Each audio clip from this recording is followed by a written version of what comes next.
तो शरण शब्द का एक अर्थ है घर और एक अर्थ है रक्षक, इसलिए शरणागति संपूर्ण समाधान है। और एक बात हम कह दें आपको, कथाएं तो आप सब सुनते ही रहते हैं, सिद्धांत की चर्चा जीवन में बहुत लाभकारी होती है, इसलिए हम सिद्धांत की चर्चा कर रहे हैं।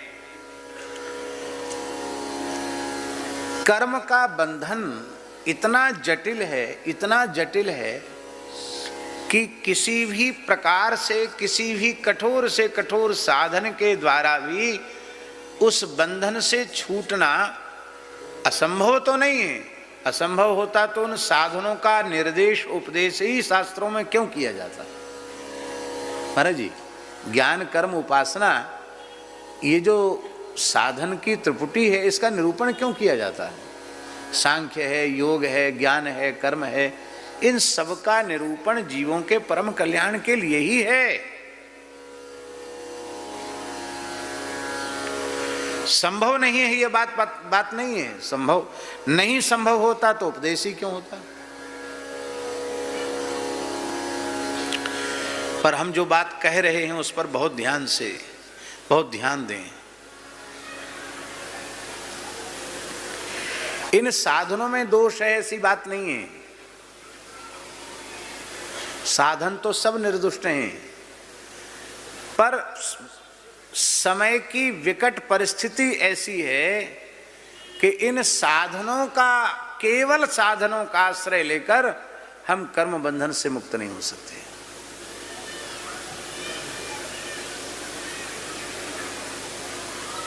ज्ञान योग भी उदर पूर्ति का साधन बन जाता है,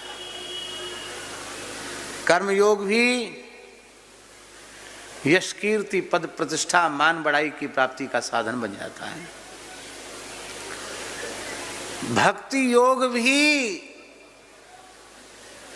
भोगेच्छा की पूर्ति का साधन बन जाता है। भक्ति योग भी, नहीं समझे इस बात को? हमारी बेशा भक्त की है, संत की है, यही मान करके तो लोग हमको हलवा पूड़ी खीर मालपुआ खिलाते हैं, कपड़ा लत्ता देते हैं, भेंट दक्षिणा देते हैं, आदर सम्मान करते हैं। क्यों करते हैं? क्योंकि हमारी वेशभूषा प्रमाणित करती है कि ये भक्त हैं। तो हम वेशभूषा से भक्त हैं, पर वस्तुतः हमारे मन में भोगों के प्रति वैराग्य नहीं है, तो ये भक्ति की वेशभूषा भोग का साधन बन के रह जाएगी। अब आ गई बात समझ में?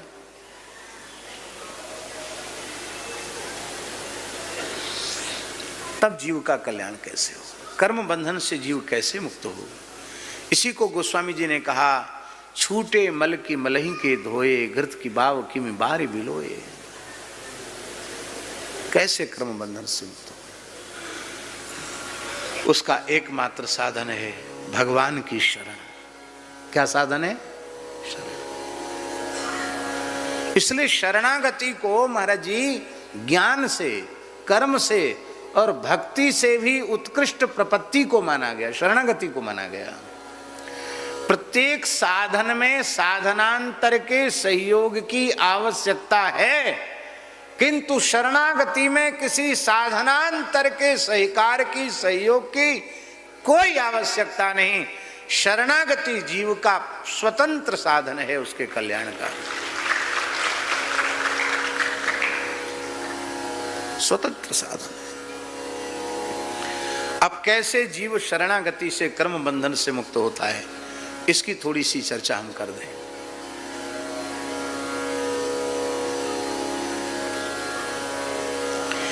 कर्म के 3 विभाग हैं, एक संचित, दूसरा क्रियमाण और तीसरा प्रारब्ध।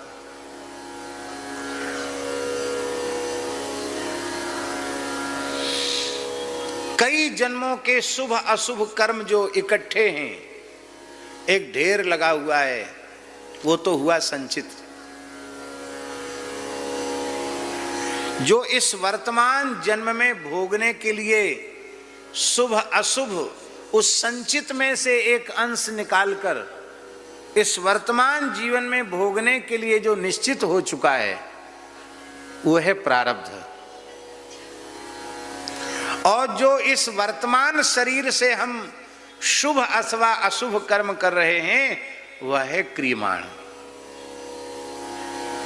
अब होता क्या है महाराज जी, क्रियमाण कर्म संचित में जाता है और संचित कर्म से प्रारब्ध बनता है, फिर क्रियमाण संचित, फिर संचित से प्रारब्ध, फिर क्रियमाण संचित, फिर संचित से प्रारब्ध, बस यही चक्कर चलता रहता है।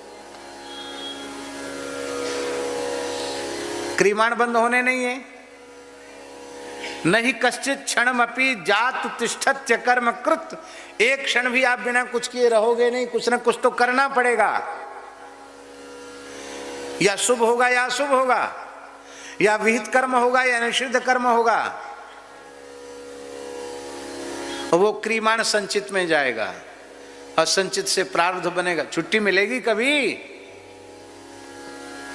छुट्टी मिलनी होती तो मिल गई होती, ये जन्म ही नहीं होता, छुट्टी नहीं मिली।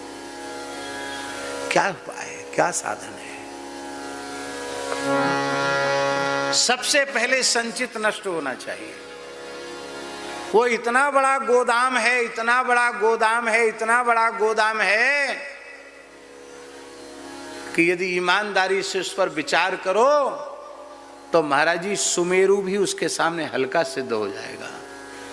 सुमेरु पर्वत कितना बड़ा है, लाखों योजन ऊंचा है सुमेरु, पर हमारी संचित पाप राशि इतनी अधिक है कि सुमेरु की ऊंचाई भी उसके सामने छोटी है।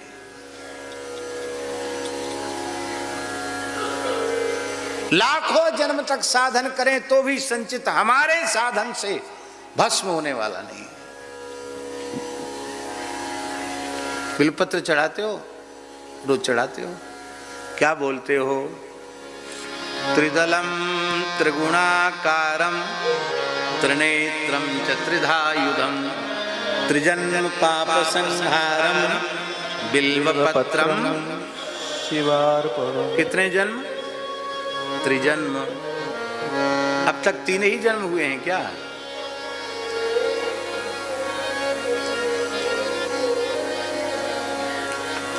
तो 300 हुए होंगे,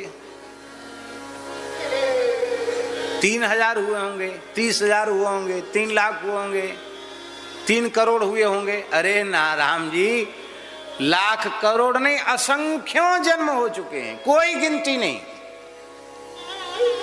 और उन सब जन्मों के क्रियमाण से संचित बना है। कितना संचित है, कोई इसका लेखा जोखा नहीं है। कैसे खत्म होगा भाई? कितनी तपस्या करोगे, कितनी तीर्थ यात्रा करोगे, कितने उपवास करोगे, कितने व्रत करोगे, कितने आंख नाक कान दबाकर बैठोगे? तब साधन क्या है?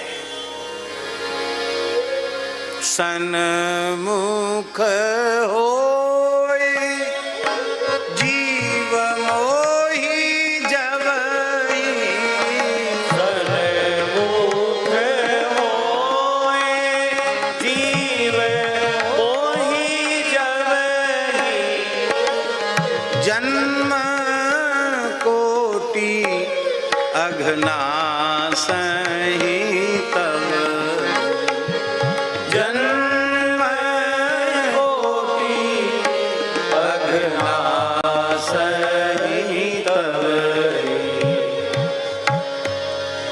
जब जीव भगवान की शरण होता है, इस शरणागति संस्कार को ही दीक्षा कहा गया। दीयते ज्ञान संबोधा क्षीयते पाप संचयः, दीयते क्षीयते यस्मात् सा दीक्षित्य विधीयते। इसी को भगवत शरणागति कहा गया।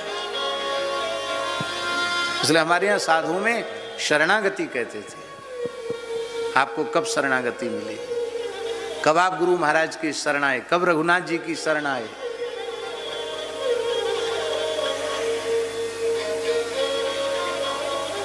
बोले हम तो बहुत पापी हैं। अरे बने रहो। विश्वद्रोह कृत अघजे ही लागा, शरण गयो प्रभु तदपि न त्यागा। कोटि विप्र बध लागे जाओ, आयो शरण तजऊ नहीं। परवाह मत करो, हो जाओ राम जी के शरण। सकृत एव प्रपन्नाय तवास्मीति च याचते अभयं सर्वभूतेभ्यो ददाम्ये तद्व्रतं मम। एक बार आकर कह देता, हे नाथ, हे मेरे नाथ, हे रघुनाथ, मैं आपका हूं, मैं आपकी शरण में हूं। भगवान समुद्र को साक्षी देकर के कहते हैं, मैं उसे प्राणी मात्र से निर्भय कर देता हूं।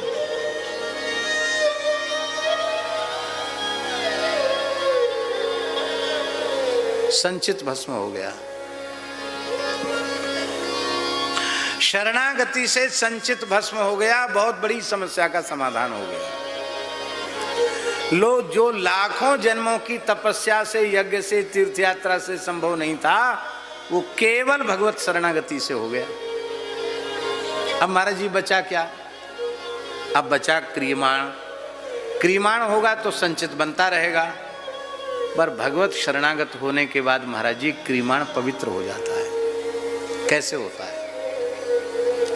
जब तक जीव भगवत शरण नहीं हुआ था, तब तक तो अपने इच्छा की, वासना की, सुख की, स्वार्थ की पूर्ति के लिए वो कर्म में प्रवृत्त हो रहा था। और अब जब भगवदीय जीव हो गया, भगवत शरणागत हो गया, तो अनुकूल्य से संकल्प प्रातिकूल्य से वर्जनम। अनुकूलता का संकल्प कर लिया, प्रतिकूलता का त्याग कर दिया। निषिद्ध कर्म तो उससे बनेंगे नहीं, और जो करने की आज्ञा हरि गुरु संत देते हैं वो काम बनेंगे। वो भी कर्तापने के अहंकार से मुक्त होकर बनेंगे।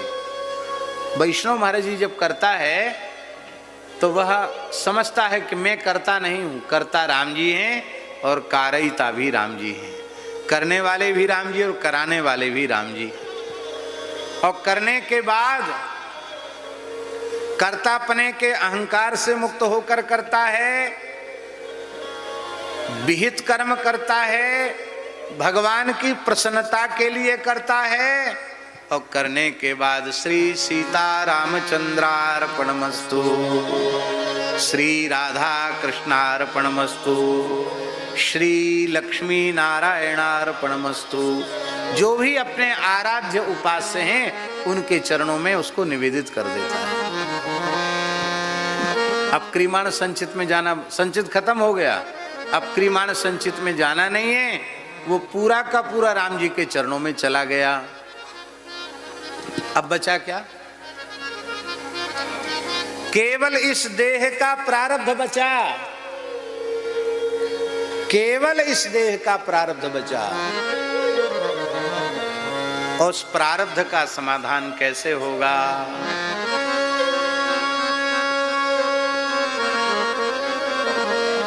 बहुत ऊंची बात है।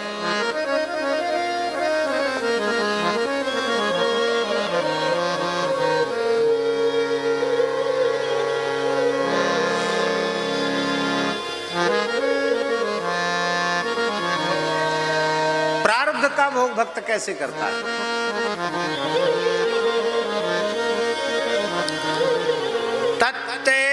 तत्तेनुकंपां सुसमीक्षमाणो, तत्तेनुकंपां सुसमीक्षमाणो, भुञ्जान एवात्मकृतं विपाकम्, भुञ्जान एवात्मकृतं विपाकम्, हृदवाग्वपुर्भिर्विदधन् नमस्ते,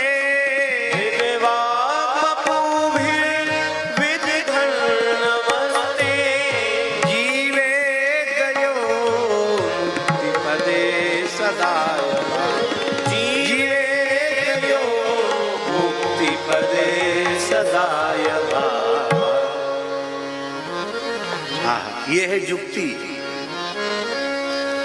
प्रारब्ध का भोग शरणागत भक्त कैसे करता है? कि पहली बात तो यह है कि हर क्षण भगवान की कृपा का प्रत्यक्ष दर्शन करता है। तत्तेनुकंपां सुसमीक्षमाण, अनुकूल से अनुकूल परिस्थिति में कृपा का दर्शन। अब प्रतिकूल से प्रतिकूल परिस्थिति में भी कृपा का दर्शन करता है। और भगवान की कृपा का दर्शन जब करने लग जाता है तो परिस्थिति अभिशाप नहीं बनती है, फिर परिस्थिति विषाद और अवसाद को नहीं देती है। प्रतिकूल परिस्थिति हमारे जीवन का प्रसाद बन जाती है। प्रसादस्तु प्रसन्नता। हर परिस्थिति में, अनुकूल परिस्थिति में तो कृपा का चिंतन कर सकते हैं, प्रतिकूल परिस्थिति में भी कृपा का चिंतन करो तो प्रतिकूल परिस्थिति प्रतिकूल नहीं रह जाएगी। तत्तेनुकंपाम सुसमीक्षमाणो, पहला साधन भुंजान एवात्म कृतम विपाकम। हमारे जीवन में जो भी सुख दुख आ रहे हैं उसमें किसी का दोष नहीं है। हमने जो बोया था उसी को हम काट रहे हैं, तो ये भोग से ही इसका क्षय होगा। ना भुक्तम क्षीयते कर्म कल्प कोटि शतैरपि। जब भोग से ही क्षय होगा तो अच्छा है, हमारा खाता खत्म हो रहा है, संचित तो खत्म हो ही गया, क्रिमाण भी अब होना नहीं रहा, प्रारब्ध इसका भी खाता कट रहा है। भगवान की बड़ी दया। तीसरा साधन हृदवाग बपुर्भिर विदधन नमस्ते। हृदय से, वाणी से, शरीर से भगवान को, भगवान की विभूतियों को प्रणाम करते हैं। गौ को, ब्राह्मण को, संत को, अतिथि को, गुरु को, गोविंद को, तुलसी को, पीपल को, जो भी भगवत विभूति हैं उनको भगवत भाव से प्रणाम करते हैं तो उनका प्रारब्ध भी प्रसाद बन जाता है और वे सहजी भोग लेते हैं। अब हमारे शरीर की जितनी आयु है उतना प्रारब्ध तो संतों के चरणों में हंस खेल के बीत गया। अब ठिकाना है कितना जीवन है, कब कौन चला जाएगा कोई पता है। जब ये इतना प्रारब्ध भगवत कृपा से सुख पूर्वक भोग लिया, 50 साल का 55 साल का प्रारब्ध भोग लिया, तो बचा खुचा जो भी समय होगा वो भी राम जी की दया से, हरि गुरु संतों की कृपा से उसको भी भोग लिया जाएगा। इसकी चिंता की आवश्यकता नहीं है। अब रहा कर्म बंधन, बोलो नहीं रहा। ये शरणागति से संपूर्ण समाधान है और सम्यक समाधान है। कर्म बंधन से मुक्ति केवल शरणागति से हो सकती है। इसलिए बार बार ये चिंतन करना, श्री राम शरणम समस्त जगताम रामम बिना का गति, रामेण प्रतिहन्यते कलिमलम रामाय कार्यम नमः। रामात्रस्यति काल भीम भुजगो रामस्य सर्वं वशे, रामे भक्तिरखंडिता भवतु मे रामत्वमेवाश्रयः।